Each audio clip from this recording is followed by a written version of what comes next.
আসসালামু আলাইকুম সবাইকে। আশা করি সবাই ভালো আছেন এবং সুস্থ আছেন। আমরা সবাই জানি অ্যাক্সিস মেডিকেল স্কুল বাংলাদেশের সর্ববৃহৎ অনলাইন প্ল্যাটফর্ম মেডিকেল স্টুডেন্টদের জন্য এবং অ্যাক্সিস মেডিকেল স্কুল নিয়ে এসছে রিভিউ ক্লাস, যেগুলো মেডিকেল স্টুডেন্টদের জন্য অনেক উপকার হবে। এবং আজকে হচ্ছে কমিউনিটি মেডিসিনের 10 নং রিভিউ ক্লাস। তো আশা করি সবাই আমাদের সাথে থাকবেন শেষ পর্যন্ত এবং সবার অনেক অনেক অনেক হেল্প হবে সামনের প্রফ প্রিপারেশনের জন্য। আজকে আমাদের টপিক হচ্ছে disinfection, disinfectant, immunisation and EPI. এবং আমি অত্যন্ত আনন্দের সাথে জানাচ্ছি আমাদের সাথে গেস্ট হিসেবে আছেন আমাদের অনেক অনেক অনেক প্রিয় একজন আপু, ফারজানা ইয়াসমিন আপু। আপু পড়াশোনা করছেন diabetic association medical college Faridpur, এবং আমাদের সেশন হচ্ছে আপুর সেশন হচ্ছে 2016-17। এবং আমি আপনাদের সাথে আছি আপনাদের হোস্ট হুমায়রা তাহের, এবং আমার সেশন 2017-18। এবং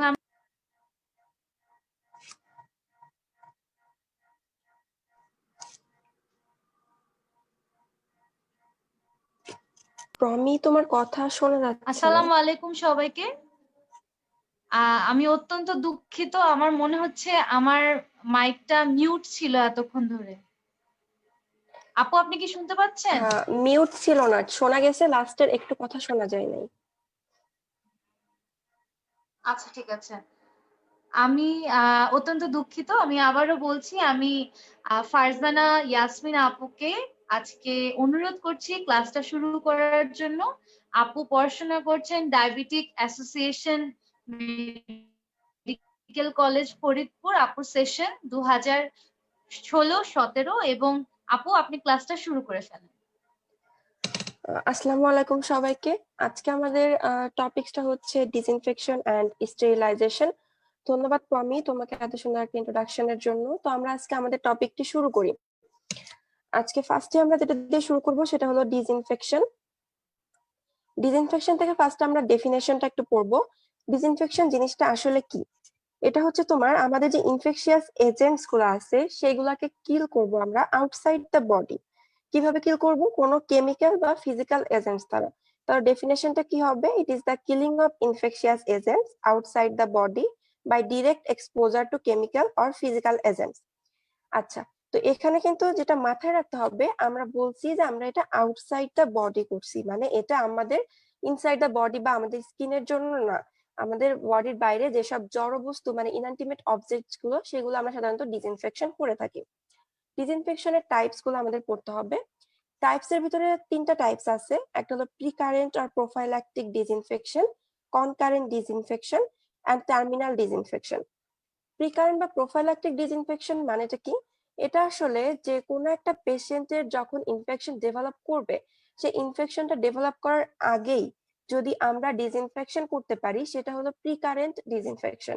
এক্সাম্পল হিসেবে তোমরা বলতে পারো যে ক্লোরিনেশন অফ ওয়াটার। মনে করো যে পলিউটেড ওয়াটার খেলে আমাদের হয়তো কোনো ডিজিজ হতো, বাট আমরা যদি ওয়াটারটা ক্লোরিনেশন করে সেফ ড্রিঙ্কিং ওয়াটার আমরা ইউজ করি, সেক্ষেত্রে কিন্তু আমাদের ডিজিজ হওয়ার চান্সটা কমে যাবে। তারপর হচ্ছে তোমার পাস্তুরাইজেশন অফ মিল্ক, এগুলো হচ্ছে প্রিকারেন্ট ডিসইনফেকশন। এরপর আসছে আমাদের কনকারেন্ট ডিসইনফেকশন। এটা হচ্ছে যখন একটা পেশেন্টের অলরেডি ইনফেকশন হয়েছে, তখন অ্যাজ সুন অ্যাজ পসিবল তার যে ইনফেক্টেড ম্যাটেরিয়ালস গুলো আমি তার কাছ থেকে নির্গত হবে, লাইক তার ফিসেস, তার ভমিটাস, ইউরিন বা তার ফোমাইটস গুলো, এইগুলা যত তাড়াতাড়ি সম্ভব আমরা যদি ডিসইনফেকশন করে ফেলতে পারি, সেটা হচ্ছে আমাদের কনকারেন্ট ডিসইনফেকশন। যেমন এক্সাম্পল স্বরূপ তোমরা বলতে পারো যে আমরা যে হসপিটালে কোনো পেশেন্টের ফিসেস, ভমিটাস, কন্টামিনেটেড লিনেন্স, ক্লথস, এগুলা হচ্ছে ড্রেসিংস, এগুলা ডিসইনফেকশন করে থাকি, সেটা হচ্ছে কনকারেন্ট ডিসইনফেকশন। এরপর আসো টার্মিনাল ডিসইনফেকশন। এটা হচ্ছে যখন একটা পেশেন্ট সুস্থ হয়ে গেছে অথবা পেশেন্ট মারা গেছেন, তারপরে তার ব্যবহৃত জিনিসপত্রগুলা বা সে যে রুমে ছিল সেই রুমটা যদি আমরা ডিসইনফেকশন করি, ওইটা হচ্ছে আমাদের টার্মিনাল ডিসইনফেকশন। মেইনলি এটা রুমের কথাই বলা হয় যে এয়ারিং এন্ড সানিং অফ রুম। তারপর হচ্ছে তোমার যে লিনেন বা আর্টিকেল যেগুলো সে ইউজ করছিল ওইগুলা ইনসিনারেশন করা, এগুলো হচ্ছে আমাদের টার্মিনাল ডিসইনফেকশন। তাহলে আমরা ডিসইনফেকশন থেকে ডেফিনেশন এবং টাইপসটা জানবো। এরপর আসে ডিসইনফেক্টান্টস জিনিসটা কি। ডিসইনফেকশন করার জন্য আমরা যে ফিজিক্যাল কেমিক্যাল এজেন্টস গুলো ব্যবহার করলাম, তাদেরকে আমরা বলতেছি ডিসইনফেক্ট্যান্টস।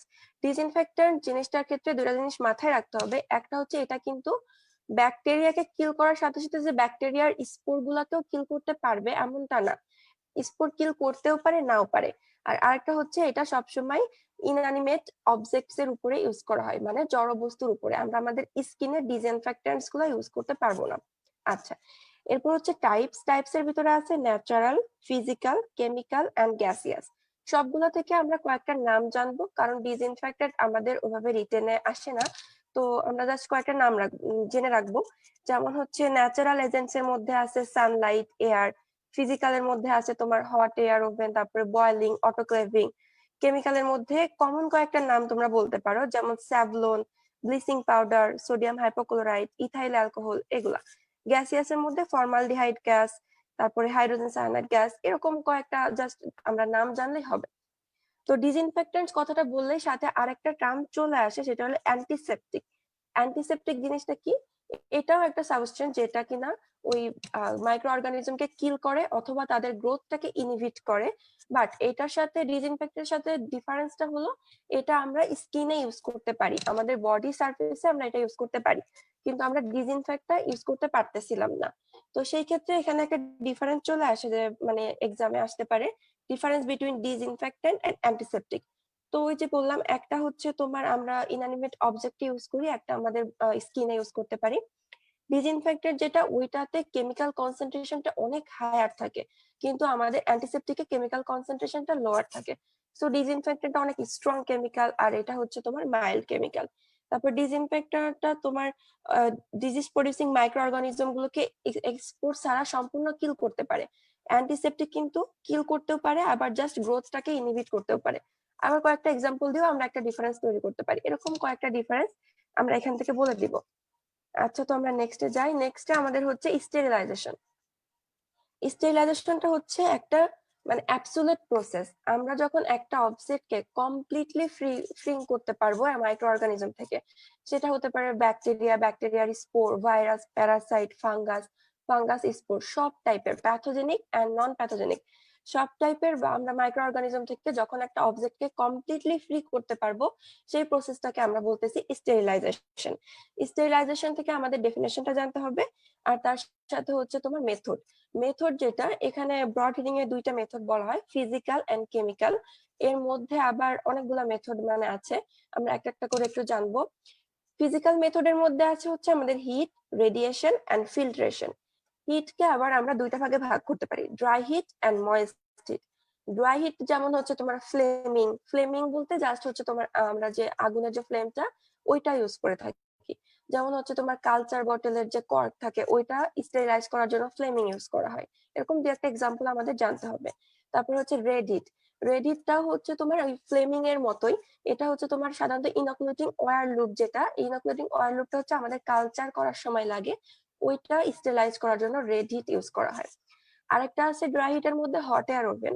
হট এয়ার ওভেনে মনে রাখার জন্য তোমরা এটা মনে রাখবা যে গ্লাসের যে জিনিসগুলা আমাদের ল্যাবে, যেমন টেস্ট টিউব, ফ্লাস্ক, পিপেট, পুরোটা এই গ্লাসের জিনিসগুলো আমরা হট এয়ার ওভেনে স্টেরিলাইজ করে থাকি। আচ্ছা, এবার আসো ময়েস্ট হিট। ময়েস্ট হিট কি? ময়েস্ট হিটটা হচ্ছে হিটের সাথে এখানে ময়েশ্চারাইজার মিক্স থাকে, মানে আমাদের কিছুটা ওয়াটারের অংশ এখানে থাকে। তো এটা হচ্ছে তোমার তিনটা ভাগে আমরা ভাগ করে বলবো, যে 100°C টেম্পারেচারে কোনটা কোনটা, অ্যাবোভ 100 এন্ড বিলো 100। তো 100°C টেম্পারেচারে আসলে তিনটা জিনিস, বয়েলিং, স্টিমিং এন্ড টিন্ডালাইজেশন। বয়েলিং জিনিসটা কি? বয়েলিং হচ্ছে জাস্ট আমরা বাসায় সবাই জানি যে আমরা পানি ফুটায় খাই অনেক সময়, এরকম একটা বিষয়। তো এটাকে এখানে যে ওয়ার্ডটা ইউজ করতে হবে, যে কোনো একটা জিনিস স্টেরিলাইজ হওয়ার জন্য রোলিং বয়েল হইতে হবে, মানে 5 থেকে 10 মিনিট আমরা বয়েল করব, সাথে পানিটা যখন ফুটতে শুরু করবে 100°C তাপমাত্রায়, তখন যে রোলিংটা হয় ওইটাকে বলা হচ্ছে রোলিং বয়েল। তো এই রোলিং বয়েল হচ্ছে তোমার আমরা করব যখন একটা অবজেক্ট যখন আমরা স্টেরিলাইজ করব, এবং এর সাথে যদি আমরা 1% সোপ বা 0.3% ওয়াশিং সোডা অ্যাড করি, তাহলে আমাদের স্টেরিলাইজেশনটা আরো ভালো হবে। আচ্ছা, আরেকটা হচ্ছে স্টিমিং। স্টিমিংটা হচ্ছে বয়েলিং এর পরে যে ভ্যাপরটা হবে ওইটা দিয়ে স্টেরিলাইজ করা হয়। আর হচ্ছে টিন্ডালাইজেশন। টিন্ডালাইজেশন জিনিসটা আসলে এটাও 100°C তাপমাত্রায় তোমার হচ্ছে 60 মিনিট করে করা হয়, তবে টিন্ডালাইজেশন হচ্ছে 3 টাইমস করা হয়। মনে করো পরপর 3 দিন, একদিন করা হলো, তারপর ওটাকে আবার ইনকিউবেটরে রেখে অর্গানিজমটাকে গ্রো করতে দেওয়া হলো যাতে তার স্পোর ফর্ম থেকে ভেজিটেটিভ ফর্মে আসে, দেন আবার তোমার এগেইন আবার আমরা তোমার 100 ডিগ্রি সেন্টিগ্রেড তাপমাত্রা থেকে স্টেরাইজ করবো। এরকম পরপর 3 দিন করা হয় হচ্ছে টিন্ডালাইজেশন। ওকে, অ্যাবভ 100 ডিগ্রি টেম্পারেচারে আমরা করে থাকি সেটা হলো অটোক্লেভিং। অটোক্লেভিং সম্পর্কে আমরা একটু পরে বলছি। আর বিলো 100 ডিগ্রিতে কয়েকটা করা হয়, pasteurization, water bath, vaccine bath, এগুলা। এর মধ্যে থেকে আমাদের পাস্তুরাইজেশনটা পড়তে হবে। আচ্ছা, এই হচ্ছে আমাদের হিট। রেডিয়েশন থেকে আমরা শুধু নামটা জানবো, যেমন ultraviolet light, X ray, gamma ray, এগুলা। এবং ফিল্ট্রেশন থেকেও নাম জানবো, যেমন membrane filter, asbestosis filter. Okay, আমাদের ফিজিক্যাল মেথডটা শেষ। এখন আসো কেমিক্যাল মেথড। কেমিক্যাল মেথড মানে জাস্ট একটা কেমিক্যাল যেটা দিয়ে আমরা স্টেরাইজ করে থাকি।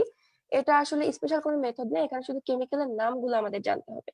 যেমন হচ্ছে তোমার 70% ইথানল বা অ্যালকোহল, যেটা এটা অনেক বেশি ইউজ হয়। তারপর ফেনল, ফেনোলিক কম্পাউন্ড আরো অনেক ইউজ হয়।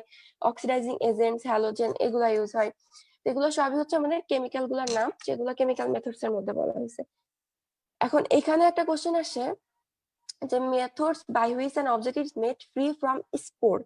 আমরা যতগুলো মানে তোমার ফিজিক্যাল মেথড, কেমিক্যাল মেথড, কতগুলো মেথডের কথা আমরা বললাম, সবগুলা কিন্তু ব্যাকটেরিয়াল স্পোরকে মারতে পারে না। তাহলে এখানে কোশ্চেনটা ভাইভাতে ধরে যে ব্যাকটেরিয়াল স্পোরকে মারতে পারে এরকম কয়েকটা মেথডের নাম বলো। তাহলে সেই ক্ষেত্রে আমরা কোনটা কোনটা বলবো? ফিজিক্যাল মেথডের মধ্যে আমরা বলবো যে অটোক্লেভিং, হট এয়ার ওভেন, টিন্ডালাইজেশন। এবং কেমিক্যাল মেথডের মধ্যে বলবো ফর্মালডিহাইড, গ্লুটালডিহাইড, এন্ড হচ্ছে ইথিলিন অক্সাইড। এগুলো হচ্ছে আমাদের ব্যাকটেরিয়াল যে স্পোর, ওই স্পোরটাকে কিল করতে পারে। আচ্ছা, এখানে একটা ডিফারেন্স, এটা খুব একটা ইম্পর্টেন্ট না, তাও ধরতে পারে যে স্টেরিলাইজেশন এন্ড ডিসইনফেকশনের মাঝে কি ডিফারেন্স। স্টেরিলাইজেশনটা যেটা বললাম, যেটা একটা অ্যাবসোলিউট প্রসেস। মানে দেখো, এখানে কোনো মাইক্রো অর্গানিজম থাকতে পারবে না, ইভেন স্পোরও থাকতে পারবে না। কিন্তু ডিসইনফেকশনটা শুধুমাত্র এখানে যে তোমার টোটাল যে ব্যাকটেরিয়াল বা মাইক্রো অর্গানিজমের কাউন্ট সেটাকে কমাবে, এমন না যে একদম অ্যাবসোলিউট ফ্রি করবে। তার মানে স্টেরিলাইজেশনে কিছু মানে আর্টিকেলটা মোস্টলি একদম স্টেরাইল থাকবে, বাট ডিসইনফেকশনে কিন্তু ব্যাকটেরিয়া বা ব্যাকটেরিয়াল স্পোর কিছুটা সার্ভাইভ করতে পারে। তো এই হচ্ছে আমাদের দুইটার মধ্যে ডিফারেন্স। তো আমরা নেক্সটে চলে যাই। নেক্সট হচ্ছে আমাদের অটোক্লেভিং। অটোক্লেভ জিনিসটা আসলে কি? অটোক্লেভটা আমরা বুঝতেছি এটা একটা মানে স্টেরিলাইজেশনের একটা প্রসেসটা হচ্ছে অটোক্লেভিং। তো একটা স্টেরিলাইজার যেটা অনেক হাই টেম্পারেচার এবং হাই প্রেসারে কাজ করে, যেটাকে আমরা বলতেছি অটোক্লেভ। তো অটোক্লেভের হচ্ছে তোমার দুইটা টাইপস আছে, একটা হলো ডাবল চেম্বার, একটা হলো সিঙ্গেল চেম্বার। এখানে যে জিনিসটা ইম্পর্টেন্ট, যে অটোক্লেভের টাইম, টেম্পারেচার এন্ড প্রেসার, এই তিনটা জিনিস একদম মানে মনে রাখতে হবে কমপ্লিটলি, কারণ এটা অনেক ভাইবার জন্য ইম্পর্টেন্ট, রিটেনে তো আসলে লিখতে হবে। তো অটোক্লেভের জন্য যে টাইমটা হচ্ছে ইউজ হয় সেটা হলো তোমার 15 মিনিটস। 15 মিনিটস আমরা হচ্ছে 121 ডিগ্রি সেন্টিগ্রেড টেম্পারেচার যদি 15 পাউন্ডস/স্কোয়ার ইঞ্চি প্রেসারে রেখে আমরা 15 মিনিটস রাখি, সেই ক্ষেত্রে আমাদের ওই যে ইনস্ট্রুমেন্টস গুলো আমরা ইউজ করতেছি অটোক্লেভের মাঝে, ওইগুলা স্টেরাইল হয়ে যাবে আর কি। তো তাহলে আমরা কি বললাম? 121 ডিগ্রি টেম্পারেচার, 15 পাউন্ডস/স্কোয়ার ইঞ্চ প্রেসার এবং 15 মিনিটস টাইম। এই তিনটা জিনিস আমাদের মাথায় রাখতে হবে। তো এটার প্রিন্সিপালটা হচ্ছে আমাদের পড়তে হবে যে এখানে আসলে স্টেরিলাইজেশনটা হচ্ছে কিভাবে। তো আমরা জানি যে আমাদের যে নর্মাল অ্যাটমসফিয়ারিক প্রেসার, সেখানে আমাদের ওয়াটারটা বয়েল হয় হচ্ছে 100 ডিগ্রি সেন্টিগ্রেডে। এখন আমরা যদি আমাদের এই অ্যাটমসফিয়ারিক প্রেসারটা বাড়াইতে থাকি, তাহলে আমাদের এই বয়েলিং পয়েন্টটা আস্তে আস্তে বাড়তে থাকবে। যেমন দেখো, অটোক্লেভের ক্ষেত্রে আমরা কিন্তু বয়েলিং পয়েন্টটা পাইছি 121 ডিগ্রি টেম্পারেচার, কারণ এখানে আমরা প্রেসারটা বাড়াইছি। তো প্রেসার বাড়লে আমাদের বয়েলিং পয়েন্টটা বাড়বে। তখন তখন যখন আমরা অনেক বেশি প্রেসারের আন্ডারে যে তোমার স্টিম যেটা ফর্ম হবে, ওই স্টিমটা হচ্ছে ময়েস্ট হিট লিবারেট করবে বা ল্যাটেন্ট হিট বলতে পারো, যেটার অনেক বেশি পেনিট্রেটিং পাওয়ার থাকে। ধরো 1600 ml স্টিমকে যখন আমরা কন্ডেন্স করি, তখন এটা 1 cc ওয়াটার ফর্ম করে।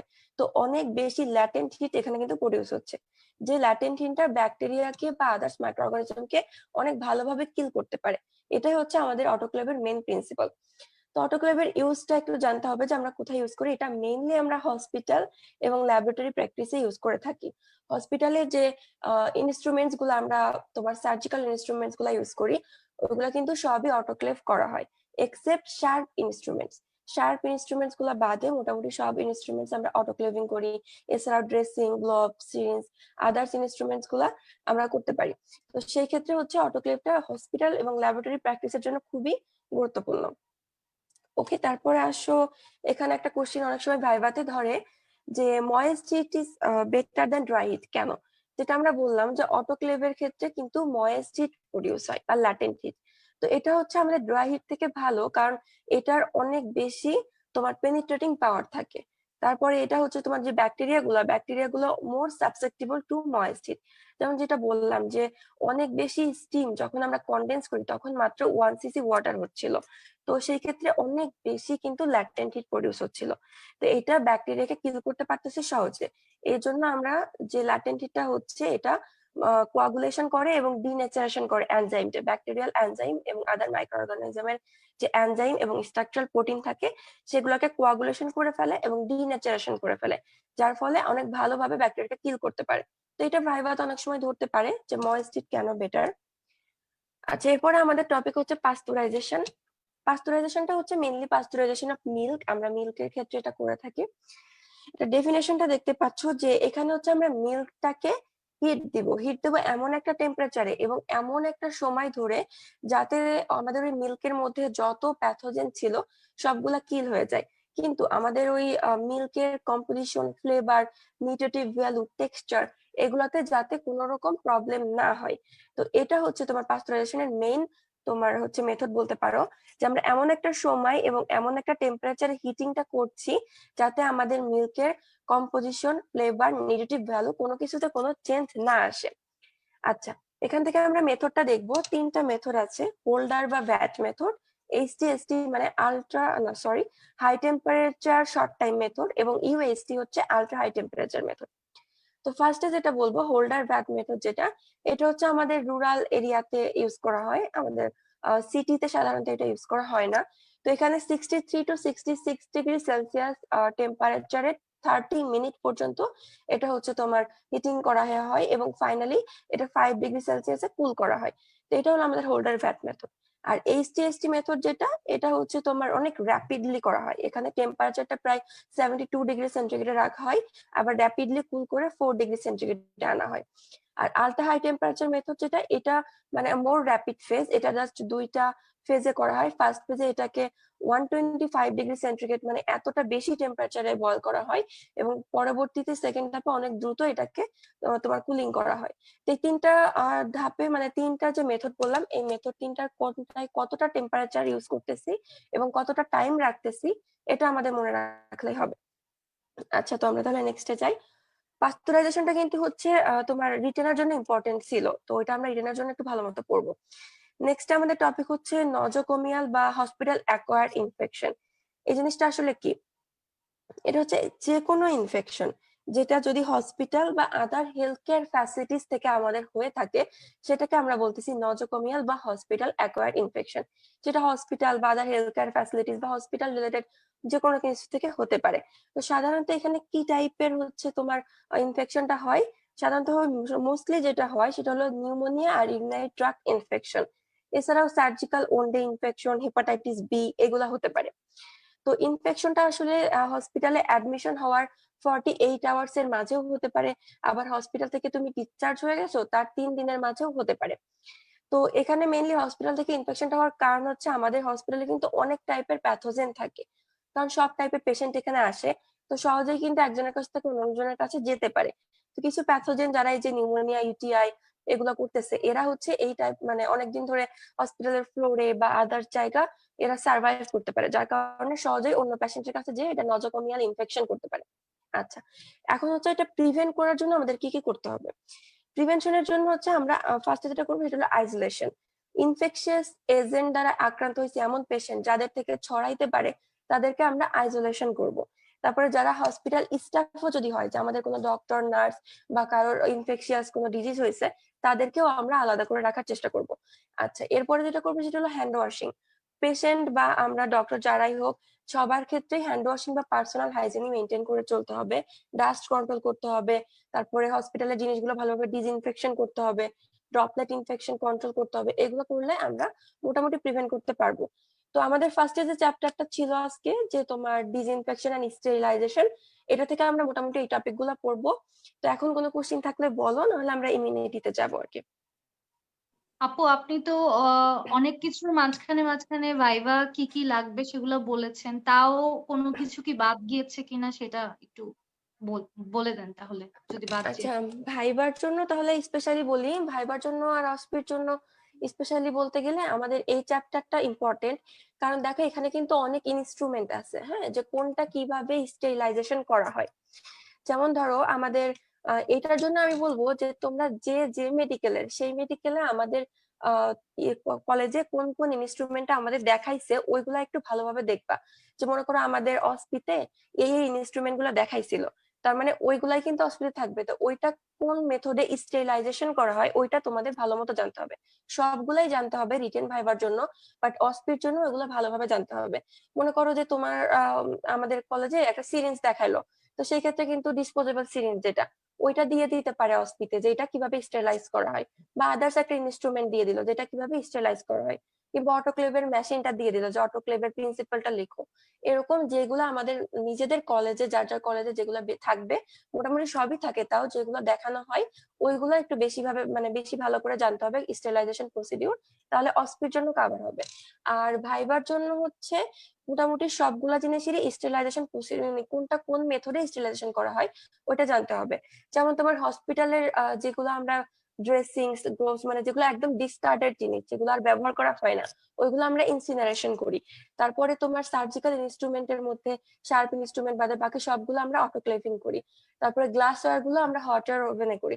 এরকম কোনটা কিসে করি এরকম জাস্ট একটু মেনে রাখবো। যেমন তোমার শার্প ইনস্ট্রুমেন্ট বাদে আমরা বললাম অটোক্লেভিং করি, তাহলে শার্প ইনস্ট্রুমেন্ট আমরা কি দিয়ে করি? ওটা আমরা সাধারণত ইথিলিন অক্সাইড গ্যাস দিয়ে বা ইথিলিন অক্সাইডস এর সলিউশন দিয়ে করতে পারি। আচ্ছা, এইগুলো হচ্ছে আমাদের মানে জাস্ট এভাবে আমরা একটু জেনে রাখবো, তাহলে রিটেন ভাইবা এমসিকিউ সবগুলো কভার হবে আশা করা যায়। আচ্ছা আপু অনেক অনেক থ্যাংক ইউ। আপনি তাহলে এগিয়ে যান। আচ্ছা, তো নেক্সট হচ্ছে আমাদের আজকে টপিক হচ্ছে ইমিউনাইজেশন এন্ড ইপিআই।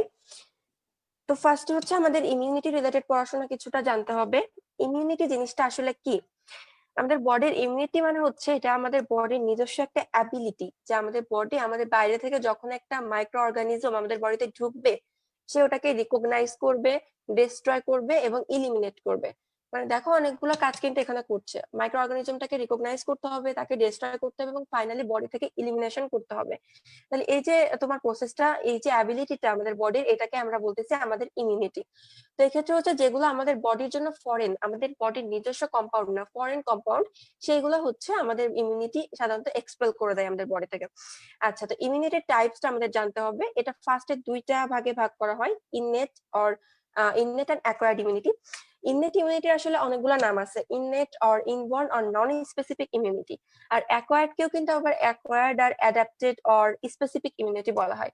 এখন দেখো ইননেটকে আমরা বলতেছি নন স্পেসিফিক এবং অ্যাকোয়ার্ডকে বলতেছি স্পেসিফিক। কেন ইননেটকে নন স্পেসিফিক বলার কারণ, এটা আসলে সব মাইক্রো অর্গানিজম সবকিছুর এগেইনস্টেই হচ্ছে প্রোটেকশন দেয়। ও আসলে দেখে না যে কোনটা কি, যেই আমাদের বডির জন্য ফরেন তার বিরুদ্ধেই হচ্ছে একটা প্রোটেকশন গড়ে তোলে। এটা হলো ইননেট। আর অ্যাকোয়ার্ড হচ্ছে স্পেসিফিক প্যাথোজেন বেছে বেছে, যে না এইটা এই প্যাথোজেন আমি তার এগেইনস্টে একটা স্পেসিফিক প্রোটেকশন দিব। এটা হলো আমাদের অ্যাকোয়ার্ড ইমিউনিটি। এই জন্য এটাকে নন স্পেসিফিক, এটাকে স্পেসিফিক বলছি। আচ্ছা, এবার সেই ইননেট ইমিউনিটির মধ্যে বেশ কিছু জিনিস আছে যেটা আমরা জানবো। তবে আগে জানি যে ইননেট ইমিউনিটিটা আসলে কি। ইননেট ইমিউনিটিটা হচ্ছে আমাদের যে ইমিউনিটিটা আমাদের বডিতে মানে একদম জন্ম থেকে প্রেজেন্ট, কোনো প্যাথোজেন আমাদের এক্সপোজার হয় নাই, আমরা কোনো রোগে ভুগতেছি না, কিন্তু আমাদের একদম জন্ম থেকে যে ইমিউনিটিটা আছে ওটা হলো আমাদের ইননেট ইমিউনিটি। আর অ্যাকোয়ার্ড ইমিউনিটি কি? ওইটা হচ্ছে আমরা যখন একটা প্যাথোজেনে এক্সপোজার হবে, আমরা একটা ডিজিজ হচ্ছে তখন যে ইমিউনিটিটা ডেভেলপ করতেছে, এটা হলো আমাদের অ্যাকোয়ার্ড ইমিউনিটি।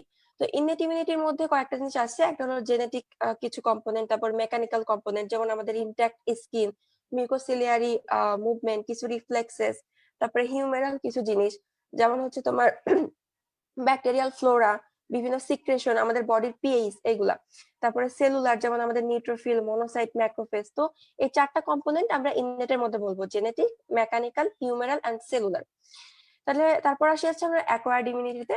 অ্যাকোয়ার্ড ইমিউনিটিতে আমরা আবার দুইটা ভাগে ভাগ করি, অ্যাক্টিভ এন্ড প্যাসিভ ইমিউনিটি।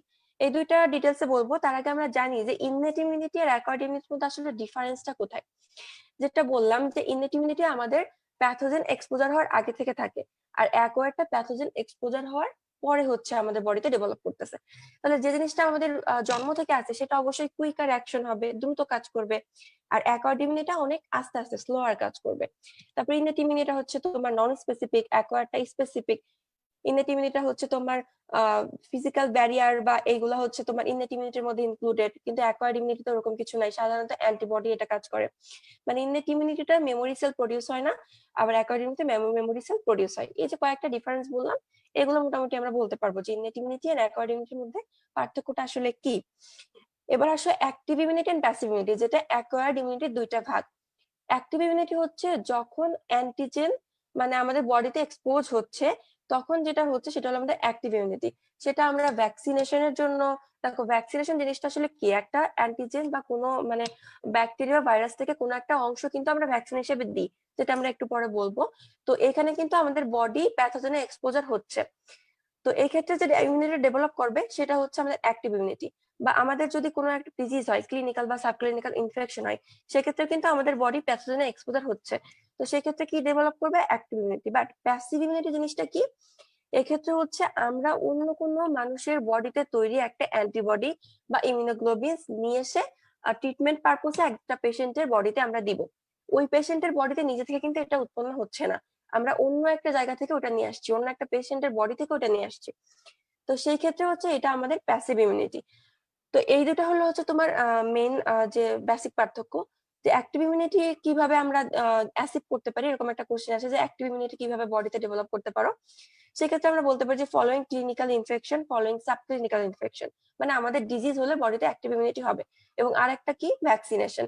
এই তিনটা ভাবে আমরা বডিতে অ্যাক্টিভ ইমিউনিটি ডেভেলপ করাতে পারি। আর প্যাসিভ ইমিউনিটি কিভাবে পারি, যদি আমরা অ্যান্টিবডি আলাদাভাবে দিই, ইমিউনোগ্লোবিন দিই বা অ্যান্টি সেরাম দিই। যেমন হচ্ছে তোমার আমরা কিন্তু এখন জানি যে কোভিড-19 এর ক্ষেত্রে আমরা প্লাজমা ট্রান্সফিউশন করতেছে। তো প্লাজমা দিচ্ছে কেন, কারণ যে পেশেন্টের অলরেডি কোভিড-19 সেরে গেছে, তার বডিতে তো ওইটার এগেইনস্টে অ্যান্টিবডি প্রডিউস হয়, আর প্লাজমাতে ওই অ্যান্টিবডিটা থাকছে, যেটা অন্যজনের বডিতে আমরা ট্রান্সফিউশন করতেছি। এটা কিন্তু প্যাসিভ ইমিউনিটির মধ্যে পড়তেছে। অনেক সময় কিন্তু আমাদের ভাইবাতে এটা প্যাচায় প্যাচায় কোশ্চেন করে যে একটা প্যাসিভ অ্যাকোয়ার্ড ইমিউনিটির এক্সাম্পল দাও, অ্যাক্টিভ অ্যাকোয়ার্ড ইমিউনিটির এক্সাম্পল দাও, এরকম। তখন আমরা এরকম কয়েকটা বলে দিব, যেগুলো এক্সাম্পল হিসেবে বললাম। এখান থেকে অ্যাক্টিভ ইমিউনিটি এবং প্যাসিভ ইমিউনিটির ডিফারেন্সটা ইম্পর্টেন্ট, এটা রিটেনে আসে। অ্যাক্টিভ ইমিউনিটি যেটা বললাম যে হোস্টের পার্টিসিপেশন লাগবে, হোস্ট নিজেই বডিতে এটা উৎপন্ন করতেছে, কিন্তু প্যাসিভ ইমিউনিটিতে হোস্টের পার্টিসিপেশনের দরকার লাগতেছে না। অ্যাক্টিভ ইমিউনিটিটা বডিতে নিজে প্রডিউস হচ্ছে, তার মানে এর অনসেটটা কিন্তু ডিলে হবে, আস্তে আস্তে হবে। বাট প্যাসিভ ইমিউনিটি আমরা জাস্ট একটা ইমিউনোগ্লোবিন এনেই দিয়ে দিচ্ছি, অনেক দ্রুত কাজ করবে। ডিউরেশন অফ অ্যাকশনটা অ্যাক্টিভ ইমিউনিটিতে অনেক বেশি দিন থাকবে, যেহেতু সে নিজে নিজে বডিতে উৎপন্ন হয়েছে। প্যাসিভ ইমিউনিটিতে কম দিন থাকবে। এরকম হচ্ছে তোমার মেমোরি সেলটা হচ্ছে অ্যাক্টিভ ইমিউনিটিতে প্রেজেন্ট থাকবে, প্যাসিভ ইমিউনিটিতে প্রেজেন্ট থাকবে না। জাস্ট আমরা কয়েকটা ডিফারেন্স এখান থেকে জানবো। এখন একটা কথা বলা হয় যে অ্যাক্টিভ ইমিউনিটি সুপিরিয়র দেন প্যাসিভ ইমিউনিটি। কেন আমরা অ্যাক্টিভ ইমিউনিটিটাকে ভালো বলছি, কারণ দেখো এটা অনেক বেশি ইফিশিয়েন্ট, অনেক বেশি স্পেসিফিক। আমাদের একটা ডিজিজের জন্য যে প্যাথোজেনটা আমাদের বডিতে ঢুকছে, ওইটার এগেইনস্টেই আমাদের ইমিউনিটি দিচ্ছে। এটা অনেক বেশি স্পেসিফিক, এটা ডিউরেশনটা বেশি। তারপরে হচ্ছে তোমার সেকেন্ডারি ইমিউন রেসপন্স বা মেমোরি সেল প্রডিউস করতেছে। তারপরে এটাতে কোনো হাইপার সেন্সিটিভিটির চান্স নেই। যেহেতু আমরা প্যাসিভ ইমিউনিটিটা অন্যজনের বডি থেকে একটা জিনিস এনে দিচ্ছি, সেখানে কিন্তু আমাদের বিভিন্ন টাইপের রিয়াকশন বা হাইপার সেন্সিটিভিটি হওয়ার চান্স আছে। তো এই যে কয়েকটা অ্যাডভান্টেজ বললাম, এই জন্য হচ্ছে আমাদের অ্যাক্টিভ ইমিউনিটিটা ভালো। ওকে, তাহলে আমরা নেক্সটে যাই। নেক্সট হচ্ছে আমাদের ইমিউন রেসপন্স জিনিসটা কি। ইমিউন রেসপন্সের আগে বলবো যে আসলে ইমিউনোগ্লোবিনসটা একটু জানতে হবে। যদি এটা খুব বেশি ধরে না, ভাইবার জন্য একটু জানতে হবে আর কি, রিটেনে আসে নেই এখন পর্যন্ত। তো ইমিউনোগ্লোবিন জিনিসটা হচ্ছে তোমার, এটা অ্যানিমেল থেকে আসে একটা প্রোটিন, গ্লোবিউলিন মানে একটা জাস্ট প্রোটিন মলিকিউল, যেটা অ্যাক্টিভ মানে অ্যান্টিবডি, যেটার মধ্যে অ্যান্টিবডি অ্যাক্টিভিটি থাকতেও পারে নাও পারে। অ্যান্টিবডি জিনিসটা কি, আমাদের বডিতে যে অ্যান্টিজেন থাকে, কোনো ফরেন কম্পাউন্ড যখন আমাদের বডিতে ঢোকে, ওই কম্পাউন্ডের জন্য আমাদের বডিতে একটা অ্যান্টিবডি প্রডিউস হয়। সেটা হচ্ছে তোমার ওই অ্যান্টিজেনের সাথে বাইন্ড করে স্পেসিফিক একটা তোমার অ্যান্টিজেন অ্যান্টিবডি কমপ্লেক্স ফর্ম করে। তো অ্যান্টিবডি তাহলে কি হলো, যে অ্যান্টিজেনের সাথে স্পেসিফিকলি বাইন্ড করে। তো ইমিউনোগ্লোবিন যেগুলা, এগুলো হচ্ছে গ্লোবিউলিন বা একটা প্রোটিন, যেটার অ্যান্টিবডি থাকতেও পারে, অ্যান্টিবডি অ্যাক্টিভিটি নাও থাকতে পারে। তো সেজন্য একটা কথা বলা হয়ে থাকে যে all antibody are immunoglobulin, but all immunoglobulins are not antibody. মানে হচ্ছে অ্যান্টিবডি গুলো সবই ইমিউনোগ্লোবিন, কারণ ইমিউনোগ্লোবিনের ভেতরেই একটা পোর্শন যারা অ্যান্টিজেনের সাথে বাইন্ড করতেছে তাদেরকে আমরা অ্যান্টিবডি বলতেছি। কিন্তু সব ইমিউনোগ্লোবিন কিন্তু বাইন্ড করবে না, যারা বাইন্ড করবে না তারা অ্যান্টিবডি, যারা বাইন্ড করবে না তারা নর্মালি ইমিউনোগ্লোবিন জাস্ট। তো এই জন্য এই কথাটা বলা হয়ে থাকে, ভাইবাতে এইভাবে একটু ধরে বসতে পারে। ওকে, নেক্সট আমরা যাই হচ্ছে ইমিউন রেসপন্স। ইমিউন রেসপন্স, আচ্ছা ইমিউনোগ্লোবিনের টাইপসটা তোমরা চাইলে একটু পড়ে রাখতে পারো। এটা অবশ্য আমরা যে ছোটবেলা পড়তাম, মানে ইন্টারে পড়তাম যে 5 টাইপের থাকে, গেম দিয়ে মনে রাখতাম, GAMED, ইমিউনোগ্লোবিন জি, ইমিউনোগ্লোবিন এ, ইমিউনোগ্লোবিন এম, ইমিউনোগ্লোবিন ই এবং ইমিউনোগ্লোবিন ডি। এই 5 টাইপের ইমিউনোগ্লোবিন আছে, তো জাস্ট আমরা টাইপস গুলো একটু জেনে রাখবো। আচ্ছা, এরপর আসে ইমিউন রেসপন্স। ইমিউন রেসপন্স হচ্ছে আমাদের বডিতে যখন একটা ফরেন সাবস্টেন্স ঢুকবে তার এগেইনস্টে যে রেসিস্টেন্স ডেভেলপ করবে আমাদের বডি, এটাকে আমরা বলতেছি ইমিউন রেসপন্স। তো এটা দুই টাইপের ইমিউন রেসপন্স হতে পারে, primary immune response and secondary immune response.